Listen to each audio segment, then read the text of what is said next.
Bom dia, boa tarde, boa noite. Eu sou Leonardo Barreto, você sabe, a gente está aqui no Capital Político com a sessão especial Intrigas e Fofocas com Denise Rotenburg. Denise, eu tenho que assumir duas coisas, assim. O que eu faço de manhã? Tomar um café e ler a sua coluna.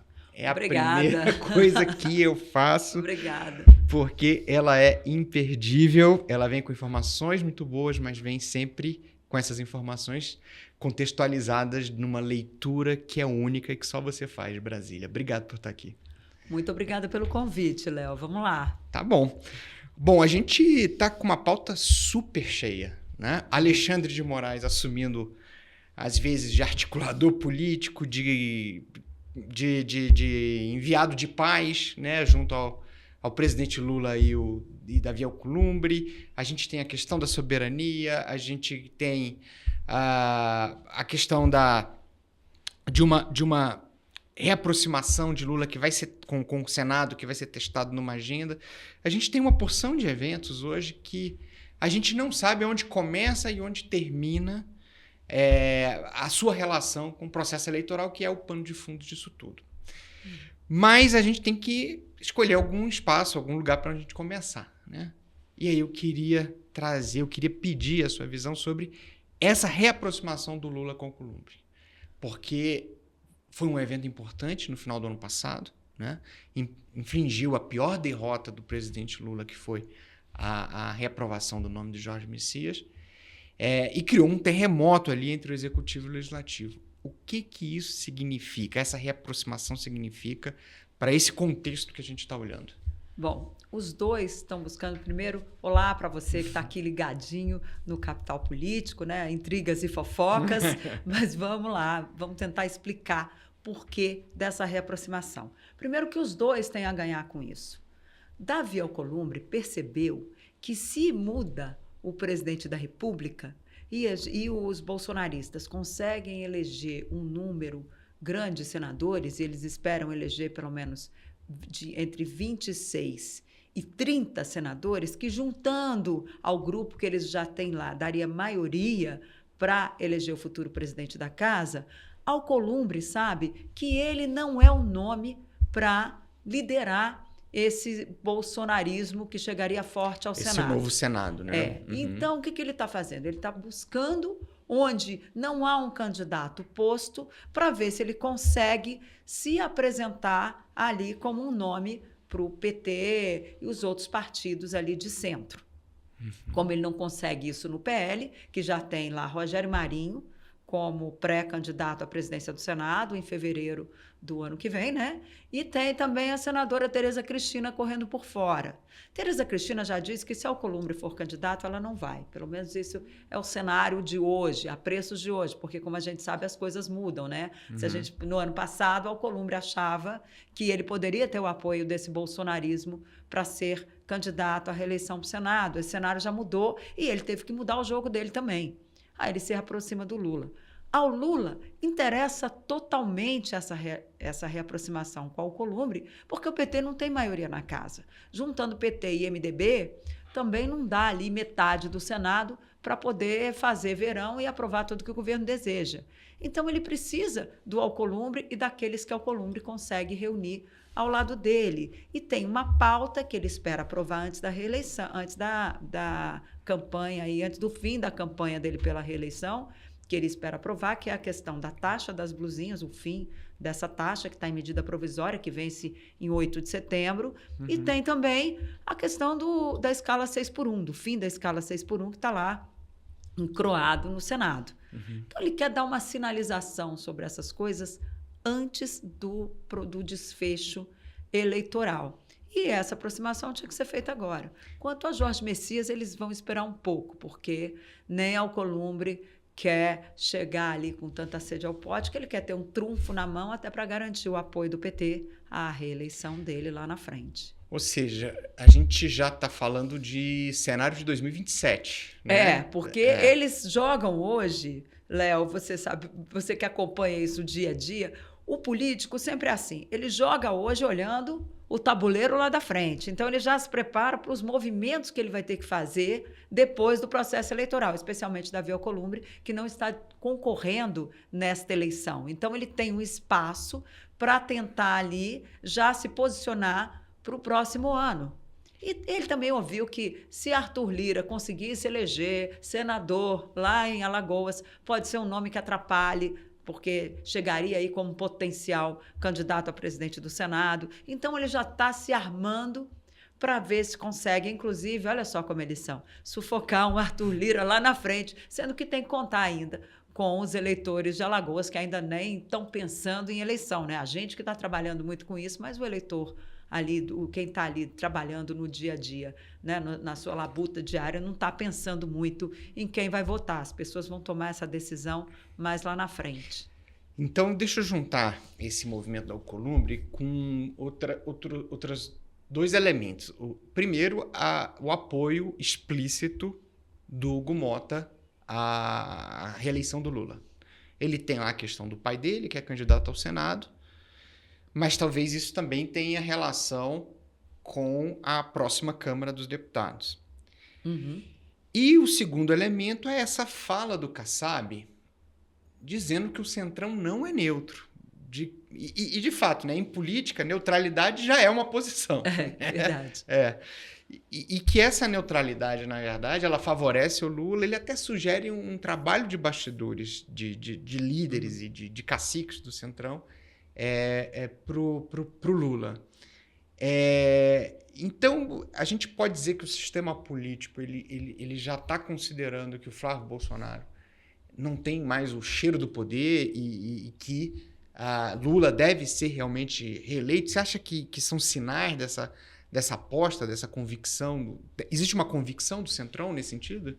Olha, o Centrão, quando ele tem convicção de alguma coisa, ele vai para cima. Ele não põe o pé atrás, né? Ou seja, ele cheirou sangue na água. Eles começaram a dizer, opa, esse Flávio Bolsonaro, tudo bem, ele tem os votos, né? Ele herdou os votos do pai dele, ele tem o bolsonarismo, é forte na direita, a gente sabe disso. Bolsonaro ainda tem, e eu acho que não é uma coisa que vai acabar de hoje para amanhã. Bolsonaro ainda tem o seu eleitorado cativo, fiel, não é pouca coisa, não é desprezível, mas Flávio Bolsonaro precisava ampliar isso para poder botar ali cheiro de poder, perfume de poder na classe política. E ele não fez isso. Ele até agora não deu nenhum sinal à classe política que ele tem, sim, chances de vencer esta eleição. O que a gente ouve nos bastidores é que ele tem um recall do pai dele. A gente tem lá em São Paulo Celso Russomano, que foi candidato a prefeito várias vezes, sempre chegava lá em cima, ao longo da campanha, ia perdendo força e não chegava em lugar nenhum, né? Ele foi candidato várias vezes a vários cargos majoritários e não conseguiu, sempre foi deputado federal. Então, a gente tem... a classe política vê um pouco disso em Flávio Bolsonaro. Ele não vai ter substância para sustentar a campanha. Porque o que ele administrou na vida, né? Uma loja de chocolate que ninguém sabe ali para que servia exatamente. Não tem ali uma... Ele nunca foi testado num cargo de gestão. Né? O pai dele, que estava com o poder na mão, não conseguiu se reeleger, o que é também uma coisa que o político olha, se o pai, que era o pai, tinha todo aquele cabedal eleitoral e tudo, né? Chegou bem em 2018, né? Foi presidente da República por 4 anos, não conseguiu a reeleição. É muito difícil o filho chegar lá. A classe política tem essa leitura muito clara. E Flávio perdeu mais ainda quando ele, numa reunião fechada do PL, disse que não tinha nada a ver com Daniel Vorcaro.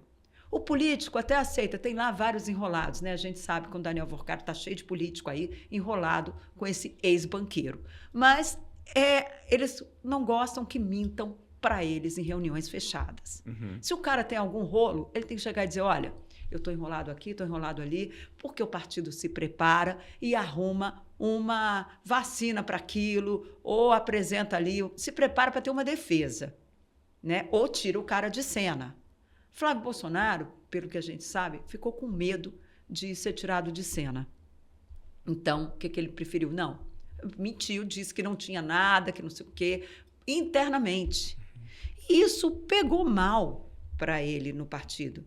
Porque pode, de repente, não ter crime nenhum a pessoa buscar um financiamento para um filme, mas ele teria que ter falado isso para os dele. No momento que ele não fala, ele levantou uma lebre desse tamanho dentro do próprio PL, que ele ainda não conseguiu pegar essa lebre e botar lá no cantinho, do lado dele, bonitinho. Ele ainda não conseguiu.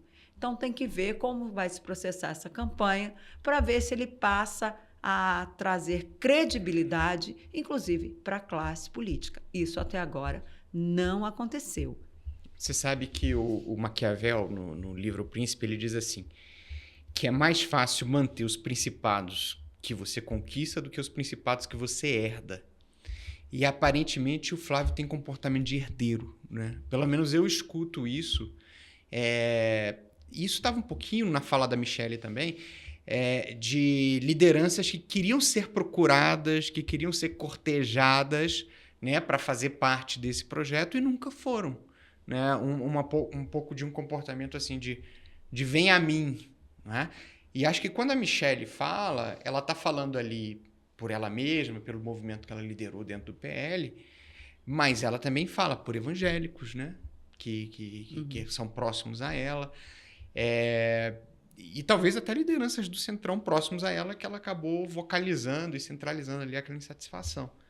Mas o fato é, o Flávio ele não procurou fazer uma composição de forças ao lado dele. Não, né? E nem a Tereza Cristina. Todo mundo falava, vai ser a vice, não vai ser a vice. Ela foi procurada na última hora. Aos 47, quer dizer, no segundo tempo. O candidato mesmo, que era quem deveria ter lá em abril, sentado com ela, olha, senadora, vamos conversar, né? Ele poderia ter feito um gesto lá atrás, ele não fez. Ele esperou que as pessoas fizessem. Em política, quem se desloca tem a preferência, é igual no futebol, né?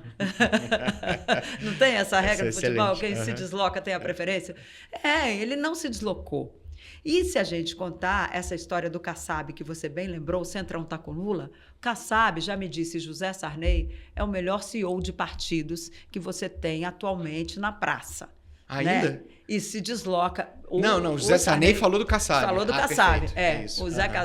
O José Sarney, ex-presidente da República, né? Que o Sarney falou... Falou que o Kassab é a grande novidade que ele enxerga na política nos últimos tempos, porque montou um partido, né? Entende os signos da política.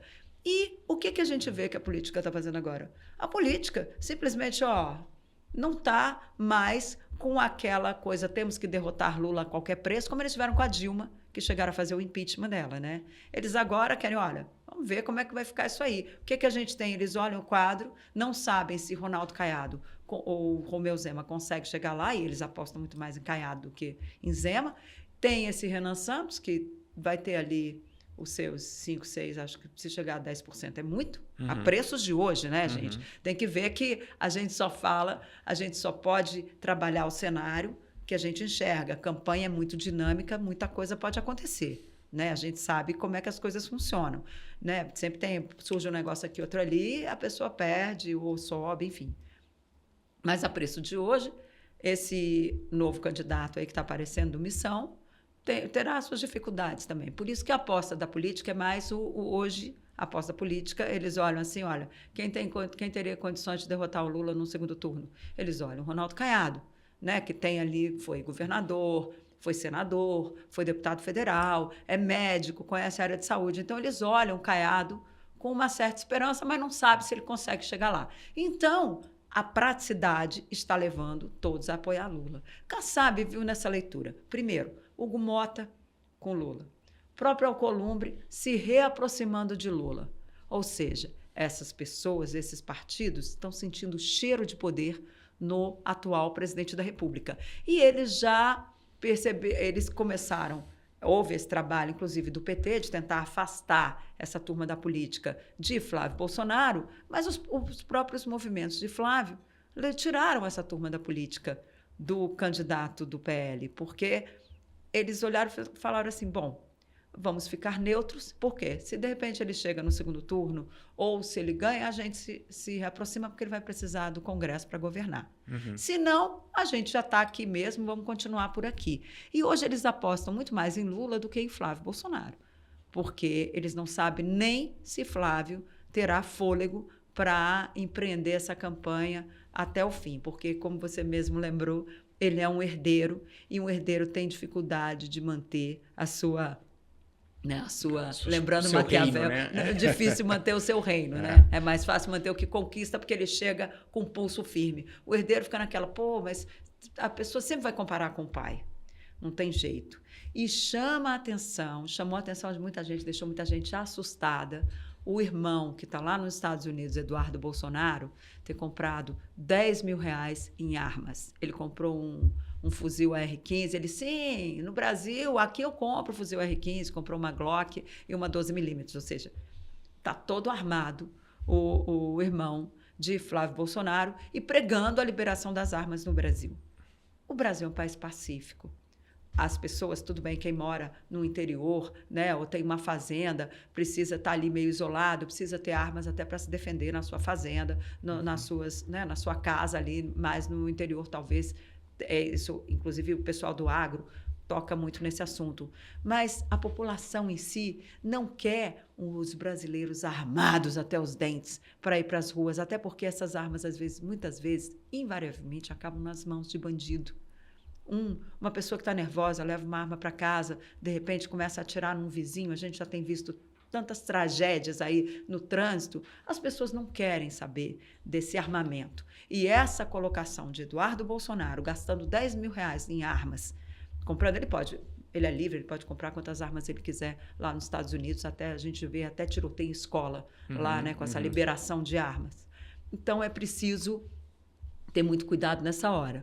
Atualmente, o irmão está mais atrapalhando do que ajudando Flávio Bolsonaro nesta campanha. Você acha que a mensagem subentendida nisso é a sociedade, ela precisa se armar para defender a ordem política que ela acha que é a dela em caso de uma fratura, de uma crise institucional mais grave? Olha, eu não sei se é isso, mas houve quem fizesse essa leitura e preocupou muito setores da nossa política, pessoas até que têm ali alguma simpatia pelo candidato do PL, falando, peraí, essa questão das armas já foi uma das coisas que atrapalhou Bolsonaro lá atrás, Carla Zambelli no meio da rua com uma arma em punho, correndo atrás de uma pessoa. Entendeu? Isso, o outro lá, o Roberto Jefferson jogando granada na Polícia Federal. Aquilo ali, às vésperas da eleição, atrapalhou muito o presidente Jair Bolsonaro a conseguir a reeleição. E se eles estão falando de armas desde agora, né, no momento em que Eduardo Bolsonaro chega aí com essa defesa de armas há pouco tempo da eleição, teve muita gente que olhou, devagar com andor. Aqui é preciso defender a pacificação da política e não o armamento do cidadão. Você sabe que essa é uma questão estratégica que eu acho muito mal resolvida na campanha do Flávio, porque lá atrás fazia muito sentido ele fazer aquela campanha totalmente voltada para o centro, né? O Bolsonaro que tomou vacina, né? Assim, olha, eu sou um cara diferente do meu pai, eu não ataco o STF, eu não tenho as convicções do meu irmão, etc. Mas eu acho que depois da crise do Vorkari e da Michelle, eles sentiram, até por medição de redes sociais e tal, que abaixou a energia, inclusive dos próprios bolsonaristas. E aí eles fizeram uma virada para dizer, não, essa aqui não é uma candidatura bolsonarista Nutella, é uma candidatura bolsonarista raiz. Igual o Lula fez com a esquerda lá atrás, né? Para segurar a esquerda. O Lula, lá em 2022, ele sufocou todas as candidaturas que poderiam surgir à esquerda. Ele foi para a raiz e depois ele ampliou para o centro. Flávio tenta fazer esse movimento, agora eles são espelhados, né? É impressionante como o bolsonarismo e o PT são espelhados. Por isso que ali, política né? É ciência, né? Os fenômenos são os mesmos. Os fenômenos são os mesmos com sinais trocados. Trocados. E o Flávio agora, com essa dificuldade dele de ampliar, ele não conseguiu ampliar para o centro. Ele até esse momento ele não conseguiu. Ele percebeu que ele precisa segurar o povo dele para tentar chegar num segundo turno e depois tentar atrair esse centro. Ele está fazendo o jogo inverso do que Lula fez lá atrás. Lula foi para a esquerda, fechou totalmente a esquerda e foi para o centro. Só que Flávio não conseguiu atrair o centro nem no início, e terá dificuldades também, porque se ele continuar nesse discurso de armamento, não sei o que, o brasileiro vai correr, como já correu da reeleição do pai dele. E aí começa, critica a urna eletrônica, critica a eleição, enfim, vira Fica difícil dele conseguir empreender um discurso de que ele vai ser uma pessoa equilibrada no poder, sendo que até os senadores dele estão fazendo um discurso totalmente contrário ao Supremo Tribunal Federal. Esse foi o motivo da reunião que teve essa semana. Aí, alguns dias atrás, teve uma reunião em que, olha, o discurso ali, eles foram alinhar um discurso e é contra os ministros do Supremo. O ministro Supremo tem que responder? Tem que responder quando faz coisa errada, como qualquer outro brasileiro. Eles não estão acima da lei e da ordem. Eles têm que cumprir a Constituição. E se tiver coisa errada, vai ter que abrir processo, sim, para que eles respondam. Tem que ter a gente tem que tratar as coisas com serenidade. Mas não se pode fazer uma campanha política tendo como mote contra uma instituição da República. Né? Porque uma coisa é você fazer a sua campanha, portanto, ali, seus projetos, suas ideias. Outra coisa é você fazer campanha anti alguém, ou anti isso, ou anti aquilo. Não é isso que o brasileiro quer. Mas o STF, ele não se colocou um pouco nessa situação, Denise? E aí a gente falou bastante das fragilidades do Bolsonaro. Eu queria puxar um pouco agora de fragilidades do presidente Lula, né? Não é estranho ter o Alexandre de Moraes articulando uma reunião entre Lula e Alcolumbre, e aí o STF, ao fazer isso, eu sei que não é STF como instituição, né? São membros que têm perspectivas diferentes. Mas o Alexandre de Moraes, ao se expor dessa maneira, né, ele acaba expondo o STF também, marcando cafezinho com o presidente, né, na frente das câmeras. Não dá, né? Então, assim, o que eu quero dizer, assim, você acha que o Alexandre de Moraes, ao se agarrar no Lula, de certa maneira, né, ele também não carrega uma questão negativa para o governo, que é uma questão de um acordão, de uma coisa para segurar as investigações, de salvar todo mundo. Ele também não leva isso, e o Lula, de certa maneira, não consegue escapar dessa situação? Isso eu acho que fragiliza o presidente da República no momento em que parece aí que há um conluio, um acordão para ficar tudo como está, né, no país. As pessoas não responderem por aquilo que fizeram, né? E o Supremo precisa voltar para dentro do prédio do Supremo Tribunal Federal. Eles estão hoje entrando na seara política, que isso não é papel de juiz. Juiz tem que pegar a Constituição, ler e, a partir dali, ver, olha, o livrinho, né, como dizia lá aquele personagem do Jô Soares, olha o livrinho, a Constituição tem os seus parâmetros e isso precisa ser respeitado. A gente tem hoje o Supremo, não digo enquanto instituição, mas muitos ministros extrapolando ali a sua atuação jurídica, e você tem todo mundo, tudo misturado.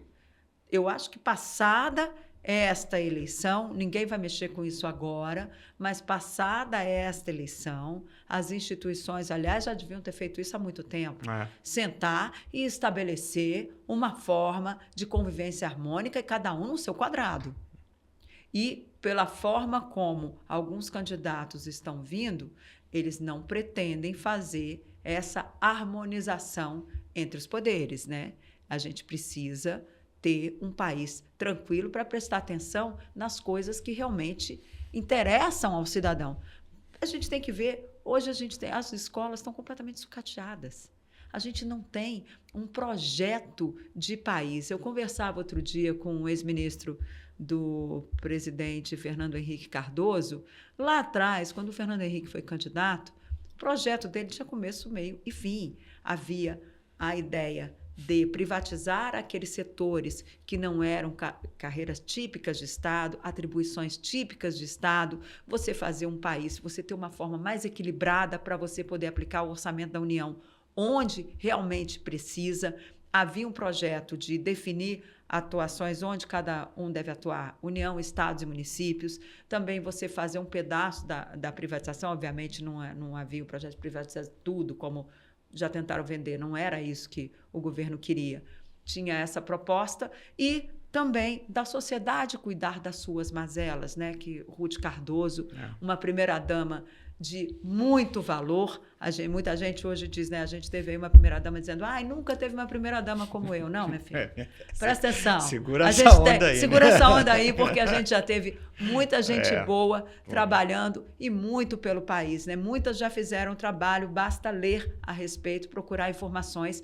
Ruth Cardoso tinha um projeto maravilhoso da Comunidade Solidária. Quem acompanhou aquela época sabe. Portanto, a gente tem que ter um projeto de país, né? E isso a gente não tem ainda. Nenhuma candidatura vem com um projeto de país e precisa apresentar. Vejamos o que eles apresentaram aí de plano de governo ao TSE. Isso, eu queria fazer esse gancho. Porque eu peguei o discurso que o Lula fez, né, na aceitação da candidatura, vai fazer um outro agora, né, para a abertura. 16, né, que é a abertura oficial das campanhas, domingo. E assim, eu achei muito curioso que era um discurso cheio de elementos para a construção do mito Lula, né? Então, que explora muito a infância, a vida dele e o que ele representa. E achei, assim, muito interessante que ele só se compara a Getúlio Vargas, né? Em relação a todos os presidentes que a gente tem, assim, o único que está em pé de igualdade com ele é o Getúlio, né? O que transforma a compreensão do presidente Lula num caminho mais claro, né? Porque ele não é a esquerda internacional. Ele é um getulista, né? No fundo ele até assume isso. Mas aí me colocou uma questão estratégica, Denise, que eu queria te perguntar. Eu fiquei com a sensação de que o Lula quer realizar com essa campanha a entrada definitiva dele no panteão dos heróis da história brasileira, né? E aí até ficou parecido assim que o Brasil faz parte da história dele, não ele faz parte da história do Brasil. Mas essa é outra história. E aí eu fico pensando se não há um risco embutido aí de uma desconexão. Enquanto ele vai fazer uma campanha de autoexaltação, as pessoas estão completamente apertadas com as suas contas, inflação de alimentos, endividadas, etc. Não existe aí uma incompatibilidade do momento da história econômica do Brasil e do momento da história pessoal do Lula, né? Ele querendo um certo descolamento aí, né? Descolamento. Você que conversa com o pessoal de todas as áreas, mas também do governo, você sente esse clima ou não? Assim, um clima festivo? Ou eles entendem a dificuldade dessa eleição? Não, eu acho que as dificuldades econômicas eles entendem. Tanto é que já veio aí desenrola 1, desenrola 2, né? Os desenrolas vão ocorrendo aí sem que, né, eles já estão aí agora estão tirando a taxa das blusinhas, né, que é que vai vencer dia 8 de setembro, se não votar até lá, cai a medida provisória e a taxa volta no meio da eleição, quer dizer, seria uma coisa muito complicada. É mais uma baixa para o Lula nessa área econômica, que é o que pega. No momento de uma campanha, as pessoas, quando estão com dificuldades financeiras, elas tendem a votar contra o governo, seja que governo for, né? Ou quando elas ficam muito assustadas com o que pode ocorrer em termos de bagunça no país, e também quando tem uma questão econômica. A economia sempre pesou muito na eleição, inclusive foi o que deu, a gente falou aqui do Fernando Henrique, foi o que deu ao presidente Fernando Henrique Cardoso 2 vitórias no primeiro turno, né? Foi o único presidente que venceu desse período de redemocratização, que não precisou passar, né, tirando, obviamente, né, Tancredo, que foi o colégio eleitoral, né, com Sarney, mas todos os outros passaram ali por 2 turnos, exceto Fernando Henrique, que foi eleito e reeleito em primeiro turno. Então, essa questão econômica pesa e muito. O governo terá que buscar aí um discurso e também um projeto para apresentar nesses 45 dias para as pessoas. E não adianta ir para a TV dizer, ai, olha que lindo, olha só, a escola está funcionando, o posto de saúde, a pessoa linda lá tomando uma vacina. O Lula é o brasileiro que deu certo. O brasileiro que deu certo. Isso aí não, porque se a pessoa olhar para a TV e não se ou para a internet e ver, poxa vida, isso aí é um teatro, a minha vida não está assim.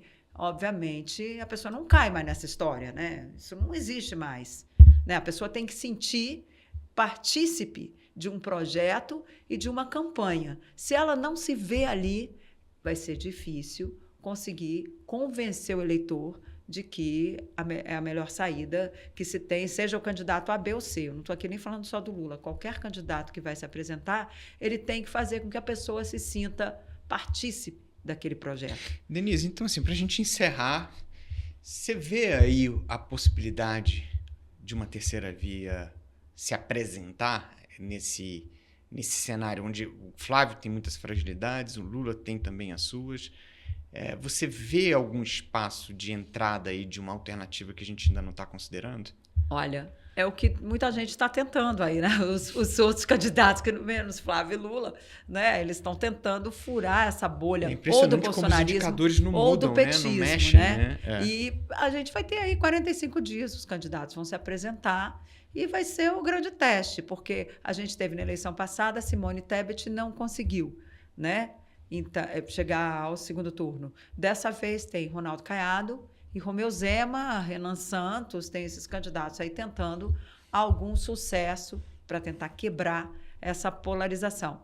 Até agora, o eleitor está olhando porque ele só vai tratar disso lá em meados de setembro. Então, o pessoal do Caiado diz muito que, olha, temos até meados de setembro para ver o que acontece. Aqui no Distrito Federal, Caiado tem 2 dígitos, né? A pesquisa Correio Opinião mostrou Caiado com 11% das intenções de voto aqui no Distrito Federal. Se ele consegue passar para 2 dígitos no resto do país, ele tem alguma chance de tomar o lugar de Flávio no segundo turno. E ele já percebeu isso, tanto é que ele começou a ali atacar o candidato do PL, chamou de candidato Kinder Ovo, que a cada dia era uma surpresinha, né? Enfim, eles vão tentar. Vamos ver o que vai acontecer daqui para frente. Agora, eu queria tomar um outro ponto, talvez um último ponto, se a gente ainda tiver tempo, que é essa questão. Na eleição passada, Lula tentou ampliar a sua base, ele conseguiu, se colocando como candidato de respeito à democracia e às instituições democráticas.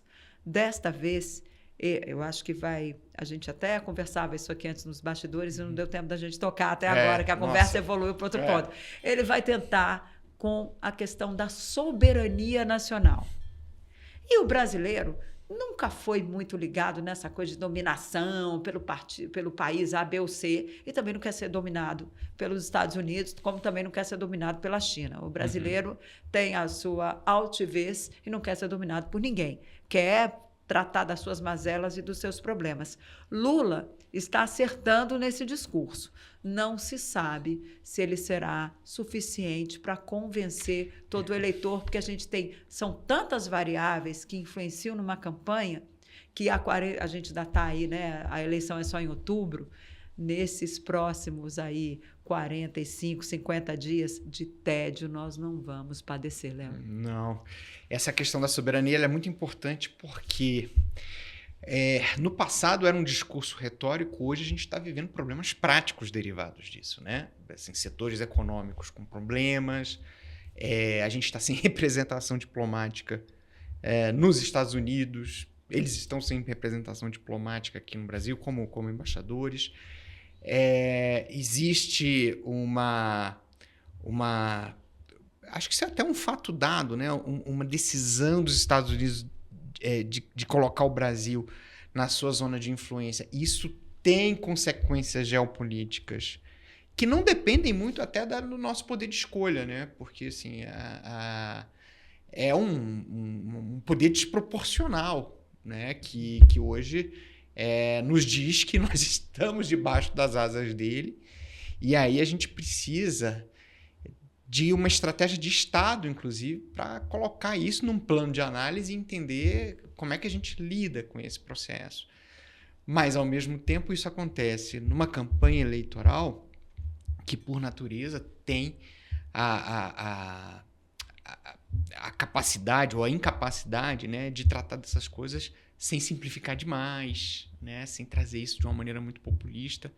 Mas eu acho, viu, Denise, assim, de longe, eu acho que essa é a questão mais importante do nosso tempo, assim, pelo menos desse período, a forma como a gente vai ter que trabalhar com isso. E acho que a gente também vai precisar fazer um programa só sobre esse tema. Sobre esse tema, com certeza. Porque ele é muito importante. Super importante. Se a gente vê as mudanças que estão ocorrendo no mundo, não é só aqui que você tem os extremos, né, alcançando espaço de poder e não se liga mais. É preciso se voltar para as pessoas, né? E o mundo está tão maluco, tão cheio de guerras, e isso não está sendo tratado nesta campanha. A gente tem aí a inteligência artificial que está entrando, vai trazer uma série de narrativas para essa campanha que a gente ainda não sabe. E o país não está discutindo esse tema tão importante. A gente tem que educar uma geração para que ela seja soberana, né? Consiga caminhar, ter o seu trabalho, ter as suas coisas. E a gente não vê esse debate entrando na campanha eleitoral. Seria bom a gente começar a pensar nisso, porque a inteligência artificial a gente tem as big techs cada vez mais tomando conta até do pensamento das pessoas, porque o algoritmo só leva as pessoas a verem aquilo que combina com o pensamento delas e com o que elas procuram, né? E isso atrapalha até a pessoa ter uma visão mais ampla de todo o processo, do que é o mundo e de como as coisas se processam. É preciso abrir a cabeça, eu acho, do brasileiro. Acho que não vai ser nessa eleição ainda. Eu sempre gosto de pensar que um debate eleitoral é um teste de sofisticação da sociedade, né? A gente vai ver a qualidade do debate e isso vai refletir um pouco a nossa qualidade também, enquanto capacidade de tratar desses temas. Mas eu estou um pouco pessimista em relação ao que a gente vai assistir nesse ano. Bom, na eleição passada a gente viu cadeira voando em São Paulo, né? Dessa vez, se eles terminarem inteiros, a gente até agradece a Deus. O nosso trabalho aqui é estimular, né? Falar assim, pessoal, tem coisas importantes aí acontecendo, né? Claro, precisa. A gente está. A nossa educação, olha, aqui no DF mesmo, o IDEB foi lá embaixo. Isso foi muito ruim. Mortal. Aliás, a gente pode fazer capítulo só sobre isso também.